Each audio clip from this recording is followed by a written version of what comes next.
Syah MPRI, dan yang kami banggakan teman-teman sekalian. Pertama-tama, marilah kita panjatkan puji dan syukur kepada Allah Subhanahu wa Ta'ala karena telah memberikan rahmat, kesehatan, dan keselamatan sehingga kita dapat berkumpul di Zoom kelas ini. Perkenalkan, nama saya Dea Maulida yang akan bertugas sebagai moderator pada hari ini. Saya akan membimbing jalannya diskusi hari ini. Adapun anggota kelompok saya, ada Ibu Aldila Gleni Revinawati, Ibu Aninda Nurwahidah, Ibu Retno Lestari, Ibu Widya Pratiwi, Bapak Farid Ma'ruf, saya sendiri Dea Maulida, Ibu Aloysia Jawahajon, Ibu Eka Lisdiawati, dan Bapak Muhammad Fikri. Adapun topik yang kami bahas pada hari ini yaitu prinsip atau komponen Total Quality Management menurut Deming. Sebelum memulai pelajaran, marilah kita mengucapkan basmalah. Bismillahirrahmanirrahim. Selanjutnya, penyajian materi dipersilahkan kepada teman saya, Ibu Eka Lisdiawati. Dan tempat dipersilahkan.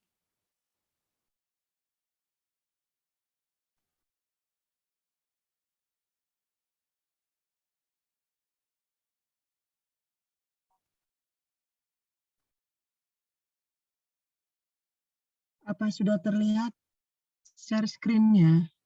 Mohon maaf. Sudah, Bu. Bisa perbesar, Bu. Oh ya, baik. Baiklah, saya akan membacakan latar belakang makalah yang akan kami angkat pada hari ini tentang prinsip atau komponen TQM menurut Deming. Pada era globalisasi dan pasar bebas, bangsa Indonesia menghadapi satu era yang kompetitif ke dalam suasana persaingan yang semakin ketat. Kondisi yang demikian ini dapat diantisipasi dengan kemampuan menyesuaikan diri dengan lingkungan baru yang kompetitif. Cara yang paling tepat adalah dengan mempersiapkan sumber daya yang berkualitas untuk menghadapi era globalisasi dan mampu menghadapi tantangan zaman. Gambaran tentang masa manusia industrialisasi mempunyai ciri-ciri sebagai berikut. 1. Kaya informasi menurut well information dan sikap belajar seumur hidup. 2. Mampu bernalar secara rasional. 3. Memiliki sikap kreatif terhadap tantangan baru. Memiliki kemampuan untuk mengantisipasi segala problema yang muncul, serta berinovasi dan bertanggung jawab. Tentunya banyak hal yang bisa dilakukan untuk menyelesaikan masalah tersebut. Salah satunya adalah implementasi strategi peningkatan mutu pendidikan. Salah satu strategi pelayanan fokus pelanggan ini merupakan kunci keberhasilan untuk mencapai kesuksesan dalam mengelola pendidikan. Dengan manajemen yang baik, satuan pendidikan akan berhasil memenuhi tuntutan mutu atau kualitas pendidikan yang sesuai dengan standar nasional pendidikan. Sehingga melalui manajemen yang baik diharapkan menghasilkan kualitas pendidikan yang baik. Untuk itu dalam makalah ini nantinya akan membahas tentang prinsip-prinsip Total Quality Management atau TQM, dalil-dalil yang berkaitan dengan TQM, serta aplikasi prinsip-prinsip TQM dalam dunia pendidikan. Rumusan masalahnya sendiri di sini yang kami ambil ada 3. Yang pertama, bagaimana pengertian Total Quality Management. 2. Bagaimana konsep dari Total Quality Management. 3. Bagaimana prinsip Total Quality Management. Baik, Bu Dea, saya serahkan kembali ke rekan kita selanjutnya. Oke, mohon maaf Ibu Alicia, ini kita kayaknya teman-teman belum melihat share screen untuk PowerPoint-nya deh.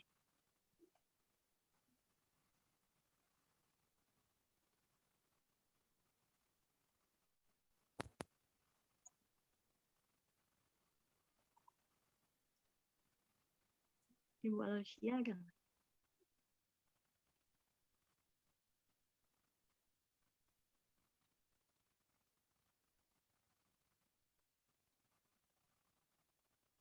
PowerPoint-nya belum tampil.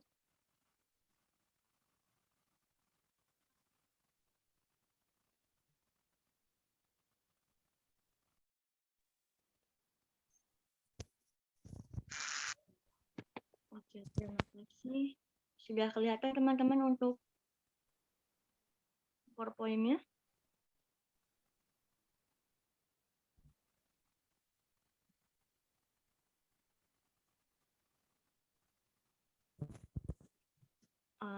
Selanjutnya, slide selanjutnya akan disampaikan oleh Ibu Widya. Silakan Ibu Widya.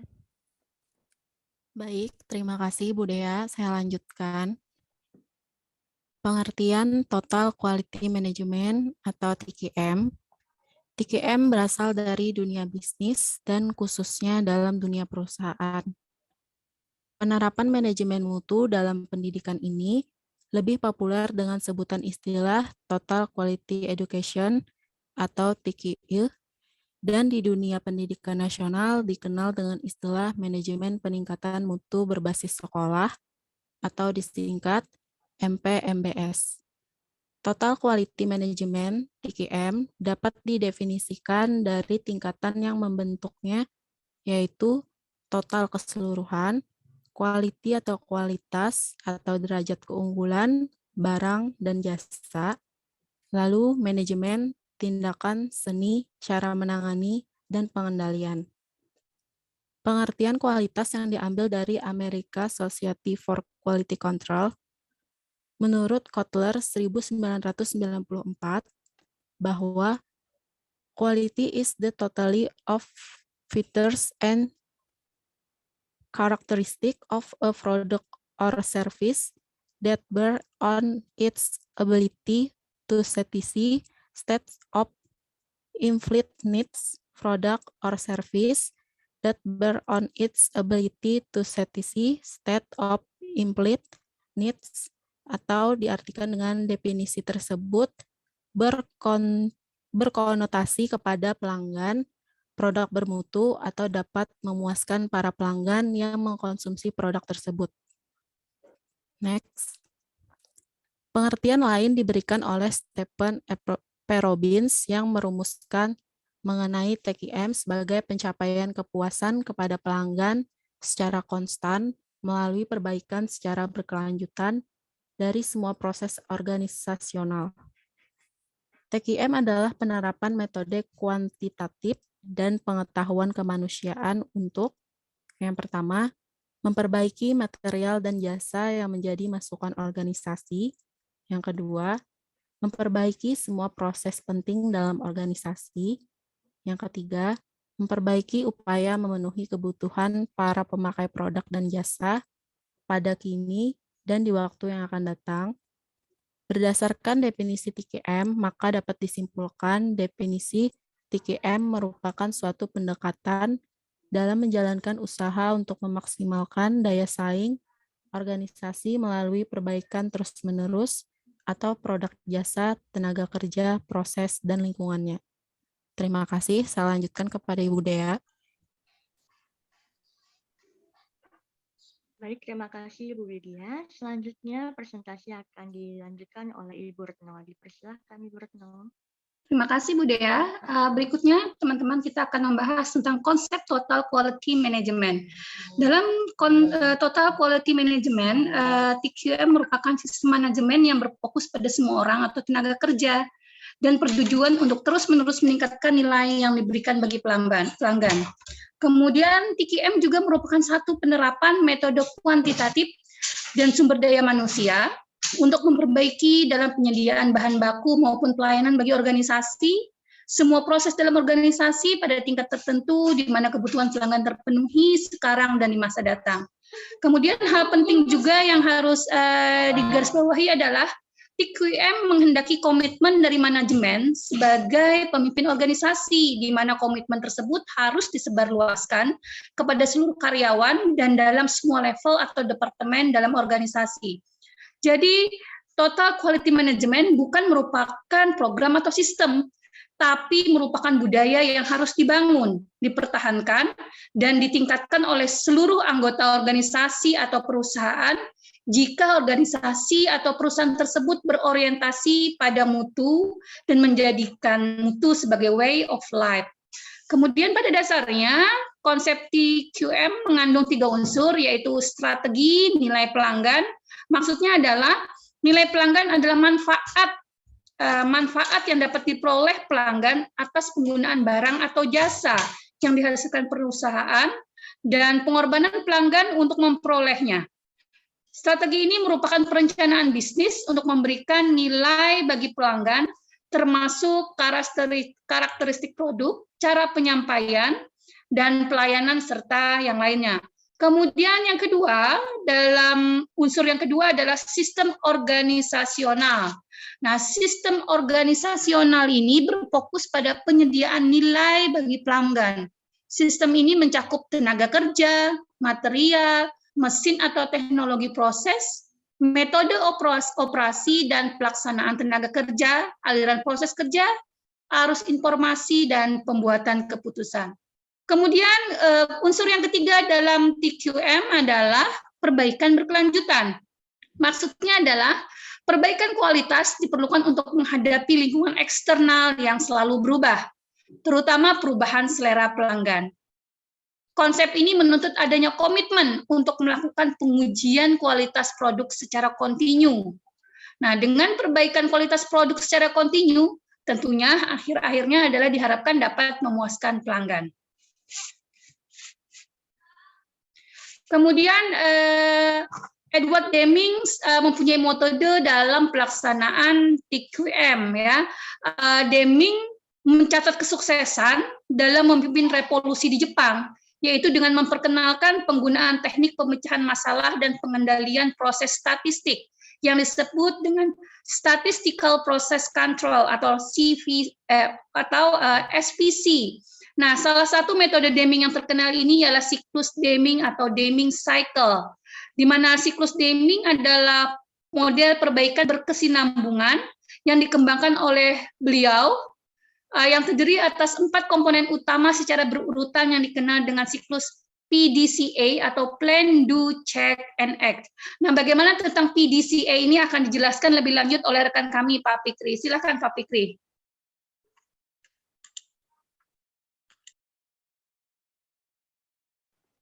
Baik, terima kasih Bu Retno telah memberikan kesempatan kepada saya. Siklus PDCA bisa diterapkan untuk menangani hal-hal berikut. Pertama, merencanakan perbaikan dan pengumpulan data secara berkesinambungan atau bisa disebut plan. Yang kedua, melakukan perbaikan, pengumpulan data, dan analisa atau DO. Yang ketiga, memeriksa dan mempelajari hasil-hasil yang dicapai atau bisa disebut cek. Yang keempat, bertindak atas dasar hal evaluasi dan melanjutkan perbaikan proses atau analyze. Ada beberapa penerapan khusus untuk perbaikan secara berkelanjutan. Di antaranya, melaksanakan secara konsisten pendekatan organisasi untuk kontinuitas atau kelangsungan perbaikan performasi. Yang kedua, sediakan dan kirim SDM untuk pelatihan terhadap metode dan alat perbaikan berkesinambungan. Yang ketiga, melaksanakan perbaikan yang kontinu pada produk, proses, dan sasaran sistem.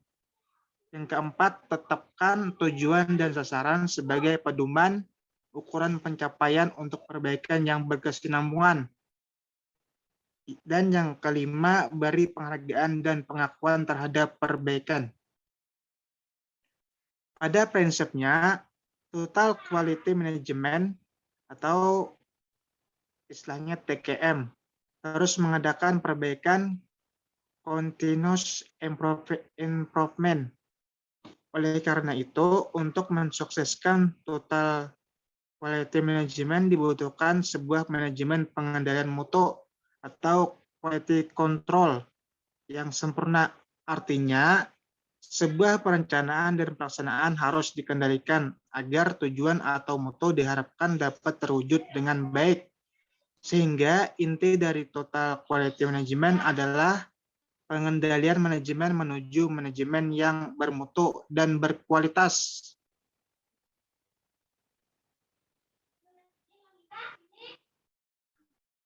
Dalam bab 6 bukunya tersebut, Demeng menulis tentang peran manajer yang memimpin karyawan dalam usaha transformasi organisasi. Ia mengemukakan 14 kunci sukses untuk para manajer. Yang pertama, seorang manajer memahami dan mampu menyampaikan makna dan tujuan sebuah sistem kepada karyawannya. Ia menjelaskan tujuan dari sistem tersebut. Ia mengajarkan mereka untuk memahami bagaimana kerja tim akan mendukung tujuan tersebut. Yang kedua, ia membantu karyawannya untuk melihat diri mereka sebagai komponen dari sistem untuk bekerja sama dengan tahap sebelumnya dan tahap selanjutnya melalui optimalisasi upaya di semua tahap untuk mencapai tujuan.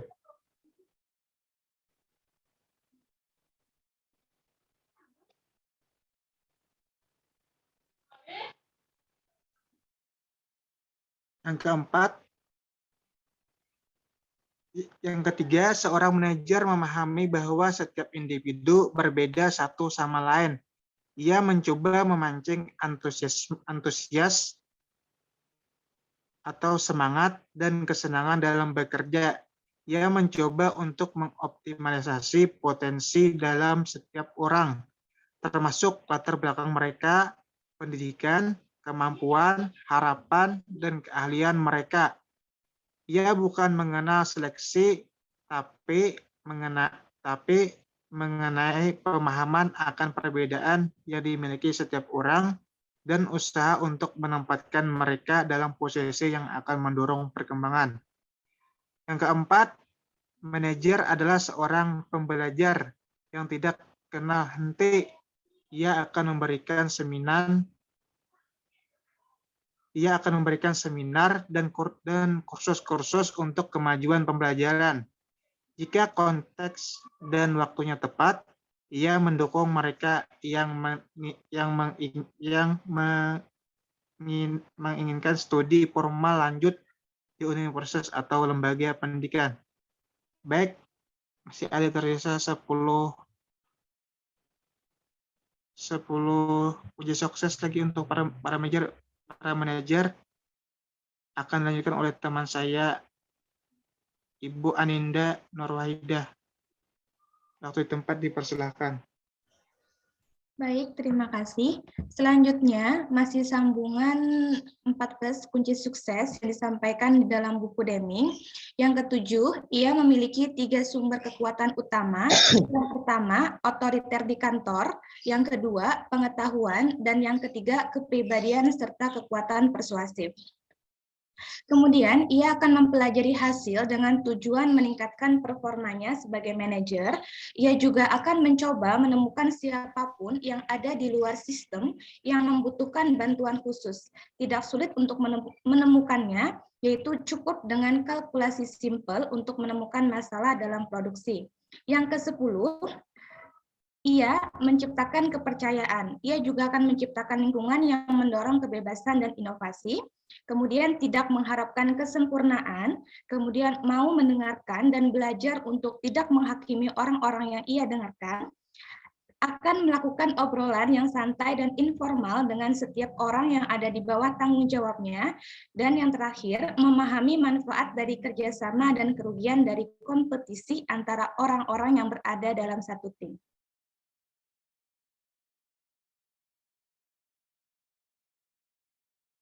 Baik, saya kembalikan ke moderator. Oke, terima kasih. Baik teman-teman, kita telah mendengarkan pemaparan materi dari teman-teman yang luar biasa. Selanjutnya adalah sesi tanya-jawab. Sesi tanya-jawab dilakukan dengan 2 sesi dan kami membuka satu sesinya untuk 3 pertanyaan. Silahkan untuk teman-teman jika ada pertanyaan bisa melalui kolom chat atau langsung diaktifkan video serta audionya. Silakan teman-teman. Saya, Bu. Tinggi Pak Randi, silakan. Saya tadi tertarik dengan PDCA karena dulu juga pernah mempelajari yang urutan pelaksanaan tadi ya, mulai dari plan sampai action. Apakah PDCA ini harus berurutan gitu ya, atau boleh PACD atau seperti apa gitu ya, atau PDCP lagi sebelum action harus ada rencana gitu. Kalau ada, berikan contohnya kalau memang harus berurutan atau boleh tertukar yang di sekolah aja mungkin satu. Terima kasih, Bu. Baik, terima kasih. Apakah ada lagi pertanyaan dari teman-teman? Izin bertanya, Bu. Tinggi, silakan Bapak. Ya, begini Bu, mengenai pelaksanaan yang total quality management menurut Deming tadi ya. Kira-kira menurut pendapat kelompok penyaji, masalah utama yang akan terjadi pada saat pelaksanaannya apa kira-kira?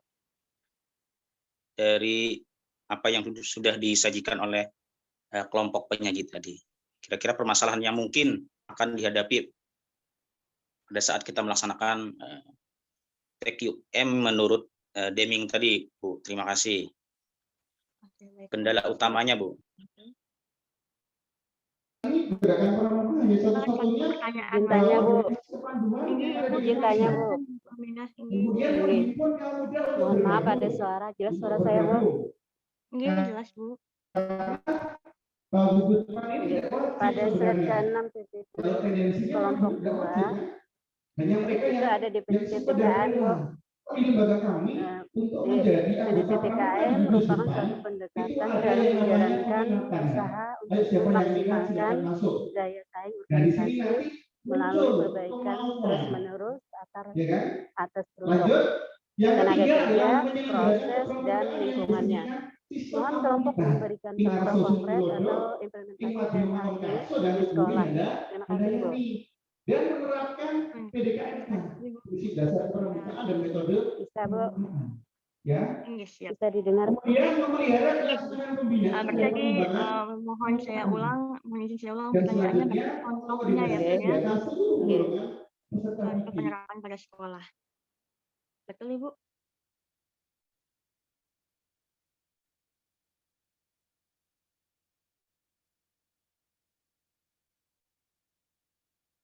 Oke, baik. Karena sudah ada 3 pertanyaan, kita mohon izin dulu untuk diskusi kelompok selama 5 menit. Mbak Dea, mohon izin untuk menjawab pertanyaan dari Pak Randy. Silakan, Ya, Ibu. di mana di sini Pak Randy menanyakan, apakah PDCA harus dilakukan berurutan? Berikan contoh penerapannya di sekolah. Jika memang PDCA harus berurutan atau boleh tertukar-tukar. Nah, di sini saya akan mencoba menjawab apa yang ditanyakan oleh Pak Randy tadi. Jadi, implementasi PDCA dalam pengelolaan sekolah berdasarkan siklusnya yang sudah dibuat, yaitu plan, do, check, dan act, itu adalah merupakan langkah penyelesaian masalah yang terencana dalam konteks semangat perbaikan yang berkesinambungan. Tujuannya ya untuk meningkatkan mutu suatu pekerjaan, dan semuanya juga harus diiringi oleh keseriusan serta kreativitas. Nah, kemudian di sini dalam menerapkannya, kita juga harus memahami siklus ini terlebih dahulu dan pengetahuan tentang penggunaan instrumen atau alat yang kita perlukan. Nah, yang harus dipersiapkan kepala sekolah dalam setiap tahap di sini adalah di tahap plan dulu. Di situ diartikan yaitu menyusun. Menyusun kan berarti kita merencanakan, mengkoordinasikan, mensosialisasikan, mengkomunikasikan. Nah, pada tahap ini 4 hal yang harus dilakukan kepala sekolah, yaitu penetapan sasaran atau tema yang harus dilakukan, mencari faktor penyebab kendala, terus urutan penyebabnya, perumusan masalah yang harus diselesaikan. Artinya kepala sekolah harus mengetahui apa sih kesulitan yang selama ini dalam mengelola sekolah, kemudian bagaimana perbaikannya, serta bagaimana kita menyelesaikannya. Nah, di sini juga yang harus disiapkan di plan ini yaitu segala sesuatu yang berkaitan dengan perencanaan sekolah, yaitu seperti penyusunan RKS, RKJM, RKT, RKHS, KTSP, program supervisi atau monitoring, program ekstrakurikuler, dan lain-lain. Nah, jadi jika akar masalahnya adalah ketidakmampuan kepala sekolah dalam melakukan perencanaan, maka kepala sekolah perlu di sini membangun teamwork dengan guru-guru, tenaga admin, dan para pakar atau tokoh masyarakat yang terkait. Nah, makanya di sini perlu juga dikuatkan dengan surat keputusan dari kepala sekolah, sehingga ada kelegalitasan dalam melakukan tugasnya. Kemudian dilanjut di tahapan DU. Kalau tahapan DU ini adalah melaksanakan, menerapkan, mengimplementasikan semua rencana yang disusun pada tahap plan, kemudian memantau proses pelaksanaannya. Nah, di sini dalam tahapan 2 ini berarti mengerjakan apa yang telah direncanakan dan memantau proses pelaksanaannya. Pemantauannya ini disebut dengan monitoring. Nah, berarti kepala sekolah perlu menggerakkan dan memotivasi tim agar bekerja sesuai dengan rencana. Kemudian ketuntasan kerja tim sangat diperlukan, karena kalau diulur-ulur, maka akurasi datanya bisa kabur. Nah, kemudian ada tahapan cek. Dalam tahapan cek sendiri di sini adalah memeriksa, memonitor, mengecek, mengukur, mengevaluasi, dan mengoreksi. Kepala sekolah di sini melakukan evaluasi terhadap sasaran ataupun proses yang telah dilakukan oleh tim kerja. Kemudian meneliti apa yang sudah dilaksanakan, lalu mencari kelemahan-kelemahan untuk dapat disusun kembali rencana selanjutnya. Pada tahap ini, seorang kepala sekolah harus mengecek kembali apa yang sudah dikerjakan tuh. Misalkan, apakah sudah sesuai dengan standar, ataupun masih ada kekurangan, dan sebagainya. Nah, kemudian baru tahapan act. Untuk tahapan act ini sendiri yaitu menindaklanjuti hasil untuk membuat perbaikan yang diperlukan atau meninjau seluruh langkah dan memodifikasi proses untuk memperbaikinya. Nah, pada tahapan action ini kepala sekolah melakukan monitoring perubahan dengan melakukan pengukuran dan pengendalian proses secara teratur. Maka pada tahap action terbuka kemungkinan dilakukan standarisasi ulang proses dan persiapan terhadap perbaikan selanjutnya. Jadi kesimpulannya konsep PDCA adalah siklus kegiatan yang dilaksanakan secara kontinu untuk peningkatan mutu suatu sekolah. Berarti kita mungkin ambil secara fakta di lapangan saja bahwa ini mungkin tidak bisa kita atur mana dulu, tapi tetap harus mengikuti konsepnya sendiri, yaitu maksudnya berurutan, yaitu dimulai dari plan, do, check, dan action. Mungkin itu yang bisa saya jawab untuk pertanyaan dari Pak Randy. Mungkin ada yang bisa menambahkan teman-teman maupun rekan-rekan sekalian. Terima kasih. Izin menambahkan.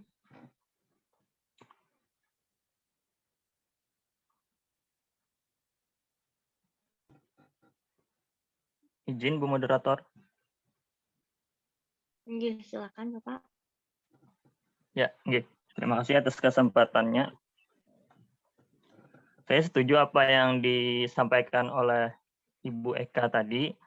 Jadi, siklus PDCA tadi idealnya memang harus dilakukan secara berurutan. Nah, jadi idealnya harus dilakukan secara berurutan langkah-langkah tersebut. Karena di langkah pertama tadi misalkan saja plan, nah plan itu sangat penting diawali, yaitu merencanakan perbaikan dan pengumpulan data. Nah itu pertama yang harus diawali, yang paling penting, tidak boleh terbalik-balik. Setelah mengumpulkan data itu yang paling utama.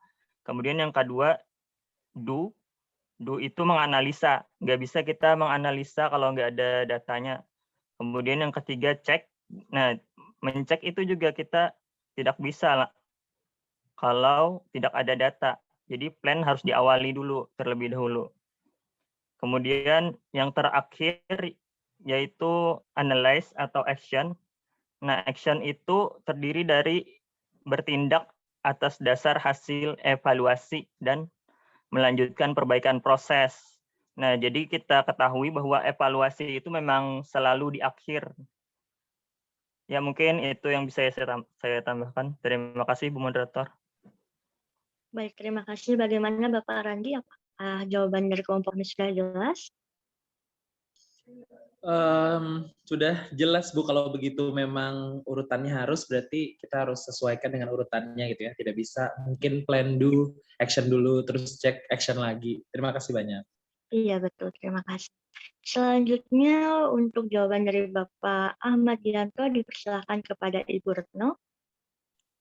Baik, terima kasih moderator.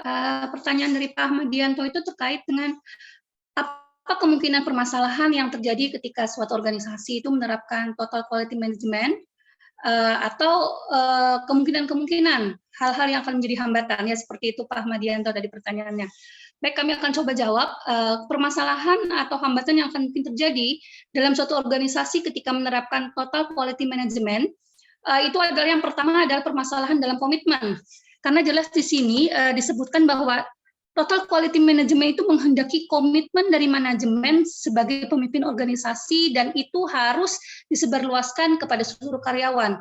Jadi ketika suatu organisasi atau perusahaan menginginkan memberikan layanan yang terbaik untuk pelanggannya dengan melakukan berbagai rencana strategis, maka ketika rencana strategis itu tidak bisa dilaksanakan secara komitmen, artinya tidak ada komitmen yang jelas antara pemimpin atau manajer dan kesamaan komitmen antara manajer dengan seluruh karyawan dalam suatu organisasi jelas. Apa yang menjadi harapan untuk menjadikan manajemen itu berkualitas jelas tidak bisa terlaksana. Yang kedua adalah kemungkinan masalah yang terjadi itu adalah konsistensi. Jadi sebagaimana langkah dalam plan, do, check, and action itu sebetulnya mengharapkan kontinuitas perbaikan. Nah, akan tetapi andai kata tidak ada konsistensi dalam melakukan rencana atau strategi, maka tentunya akan sulit bagi total quality management untuk mencapai tujuannya. Jadi dua hal ini yang akan mungkin menjadi hambatan utama, yaitu yang pertama komitmen, kemudian yang kedua adalah konsistensi. Mungkin itu menurut pandangan kelompok kami. Pak Ahmad Yanto, terima kasih atas pertanyaannya. Baik, terima kasih Ibu Retno. Bagaimana Bapak Ahmad Yanto? Apakah jawaban dari kelompok kami sudah jelas? Izin menambahkan boleh? Oh, Inggi, silakan. Oh, silakan. Dari yang dua tadi mungkin bisa saya tambahkan kemungkinan adanya budaya organisasi yang kurang mendukung penerapan TQM. Ini mungkin ditunjukkan karena organisasi belum memandang perlunya untuk menjalin hubungan jangka panjang antara mungkin pelanggan ataupun pemasok mungkin ya. Kemudian yang keempat, ketidaksempurnaan penerapan TQM. Ini bisa disebabkan oleh adanya kekhawatiran individu mengenai adanya kemungkinan praktik TQM ini meningkatkan efisiensi banyaknya tenaga kerja, terutama kemudian kurangnya peran pemerintah yang mendukung penerapan manajemen kualitas atau TQM ini. Begitu, Pak Ahmad Yanto. Terima kasih Ibu Dila. Bagaimana Bapak Ahmad Yanto? Ya, Ibu, terima kasih banyak atas uraian dan penjelasan dari kelompok penyaji. Jadi saya bisa mengambil sebuah benang merah bahwa dalam pelaksanaan TQM juga ada beberapa kendala yang kemungkinan akan kita dapati atau kita hadapi. Mungkin kalau bisa saya jadikan akronim mungkin 3K tadi ya, yang seperti yang dikatakan oleh Ibu Desi tadi ya, komitmen, konsisten, dan kontinuitas kalau tidak salah ya. Mungkin ada juga kekhawatiran nanti adanya perubahan penggunaan atau pengurangan pegawai kemungkinan kalau TQM ini berhasil dan optimal dilaksanakan dalam sebuah organisasi. Mungkin itu Bu, terima kasih. Baik, terima kasih. Untuk pertanyaan selanjutnya dari Ibu Aminah yang akan dijawab oleh Ibu Aloysia. Silakan Ibu Aloysia.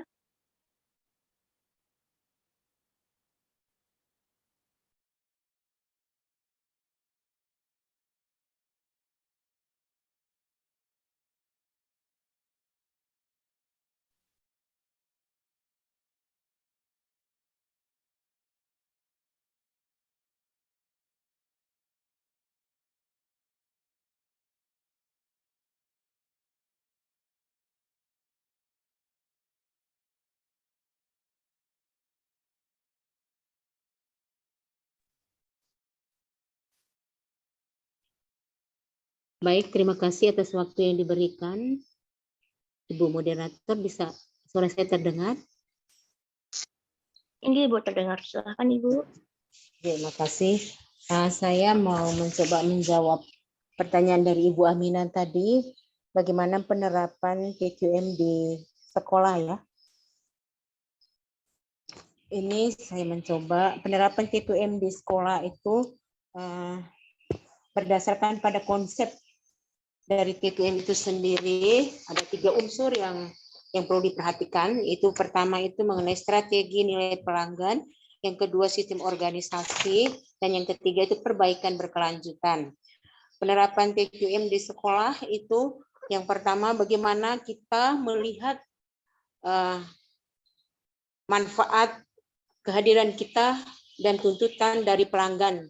Bagaimana kita menjawab kebutuhan dari orang tua misalnya yang mempercayakan anak-anaknya di sekolah, kita membaca situasi itu dan berjuang untuk meningkatkan mutu sekolah kita untuk menjawab itu melalui mutu pendidikan di sekolah sendiri dengan menghasilkan lulusan yang berkualitas sesuai dengan harapan dari orang tua yang mempercayakan anak-anaknya di sekolah kita. Itu mengenai strategi untuk menjawab pelanggan. Yang pertama itu nilai pelanggan. Pelanggan itu menjadi hal yang penting sekali. Di sini kalau di dunia pendidikan di sekolah itu adalah orang tua dan masyarakat sekitar.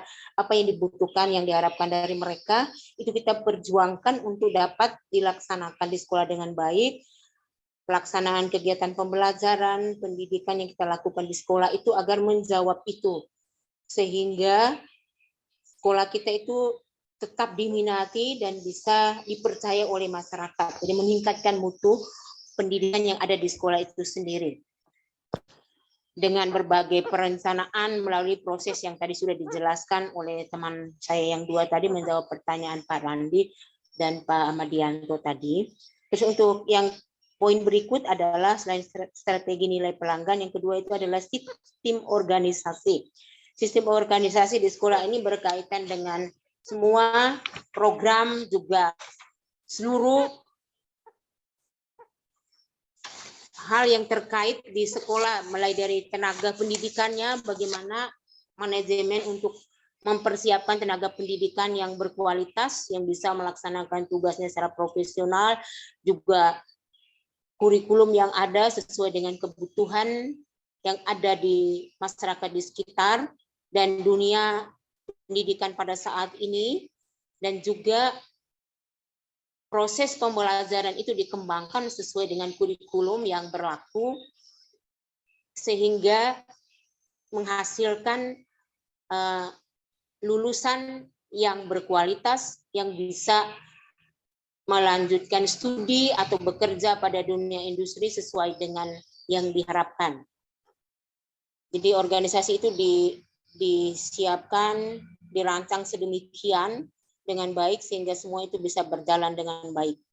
Terus yang berikut, yang ketiga, itu perbaikan berkelanjutan. Setelah semua diprogram dengan baik, dilaksanakan, perlu evaluasi yang berkelanjutan. Evaluasi ini melihat kembali apa yang sudah dilakukan itu sudah berjalan dengan baik, sesuai dengan harapan atau tidak. Apabila belum sesuai, maka kita mencoba untuk meningkatkan terus-menerus. Apabila sudah sesuai dengan itu juga, apa tantangan di luar harapan eksternal di masyarakat yang berlaku saat ini. Seperti saat ini dalam dunia pendidikan, dengan pandemi ini semua harus belajar di rumah, maka perlu pembelajaran secara daring, perlu peningkatan SDM kita untuk menguasai IT, bisa melakukan pembelajaran secara daring. Kita perlu menyiapkan tenaga-tenaga yang bisa menjawab kebutuhan yang ada ini. Sehingga kita bisa menghasilkan lulusan dari sekolah kita itu yang berkualitas, yang dapat menjawab tuntutan zaman ini apabila mereka melanjutkan studi ataukah di dunia kerja untuk SMK dan seterusnya. Jadi perbaikan berkelanjutan ini, evaluasi diri sekolah itu terus-menerus atas program-program yang sudah dilakukan di sekolah sendiri. Sehingga kita bisa terus meningkatkan mutu pendidikan yang ada di sekolah. Itu dulu sementara dari saya. Mungkin ada teman-teman saya yang mau menambah, saya persilakan. Saya kembalikan kepada Ibu Moderator. Oke, terima kasih. Ini Ibu Widya mau menambahkan. Silakan Ibu Widya. Ya, terima kasih Bu Dea kesempatannya. Saya ingin menambahkan jawaban dari Ibu Alesya tadi terkait dari pertanyaan Ibu Aminah mengenai penerapan TKM di lingkungan sekolah. Jadi dalam sebuah lingkungan sekolah itu, peran dari sebuah organisasi juga terlibat dalam TKM, karena organisasi yang kuat dan bersatu akan memperoleh TKM yang memiliki tim yang efektif di semua tingkatannya. Dalam beberapa sektor pendidikan, tim telah dikembangkan sebagai unit dasar dalam penyampaian kurikulum. Tim tidak hanya berfungsi menjalankan sebuah tugas, tapi juga untuk mencapai proyek atau tujuan yang signifikan untuk memberlangsungkan pendidikan yang bermutu dan terpadu sesuai dengan visi misi dari sekolah yang sudah direncanakan. Kemudian kepemimpinan juga berpengaruh dalam penerapan TKM, yang mana pemimpin harus memiliki visi dan mampu menerjemahkan visi tersebut ke dalam kebijakan yang jelas dan tujuan yang spesifik. Agar dapat merealisasikan keunggulan, maka tidak cukup dari balik meja, melainkan kehadiran pemimpin dan pemahaman terhadap guru, pendidik, dan karyawan lain yang terlibat dalam institusi sekolah. Lalu, hal yang harus dikomunikasikan adalah visi dan nilai-nilai institusi pada pihak lain dengan cara berbaur dengan para staf, guru, dan karyawan lainnya yang ada di lingkungan sekolah. Itu saja tambahan dari saya. Terima kasih. Baik, terima kasih kepada Ibu Widya. Kepada Ibu Aminah, apakah jawaban dari kelompok kami sudah jelas? Terima kasih Ibu Moderator, saya kira cukup.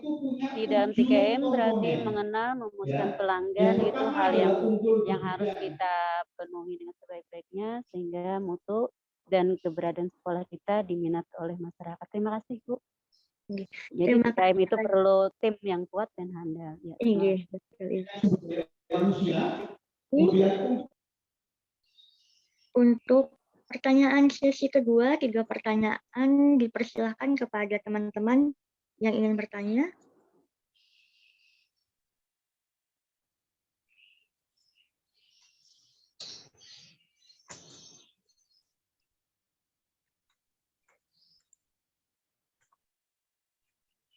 Apakah ada lagi yang ingin ditanyakan teman-teman atau sudah cukup jelas?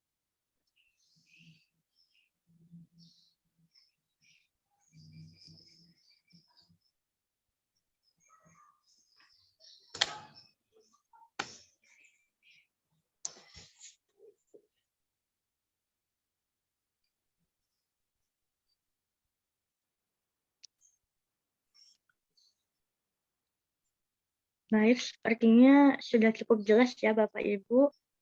Kalau begitu, izinkan saya membacakan kesimpulan diskusi kita hari ini. Yang pertama, Total Quality Management merupakan sistem manajemen yang mengangkat kualitas sebagai strategi usaha dan berorientasi pada kepuasan pelanggan dengan melibatkan seluruh anggota organisasi. Yang kedua, konsep Total Quality Management mengandung 3 unsur, yaitu strategi nilai pelanggan, sistem organisasional, dan perbaikan berkelanjutan. Dan yang terakhir, metode Deming. Yang terkenal ialah siklus Deming atau Deming Cycle, yang dikenal dengan siklus PDCA, Plan, Do, Check. Baik, sekian tadi diskusi oleh kelompok 2, saya sebagai moderator dan juga mewakili teman-teman, memohon maaf jika ada kesalahan dan kekurangan dari kami. Saya akhiri. Wassalamualaikum warahmatullahi wabarakatuh. Waalaikumsalam warahmatullahi wabarakatuh.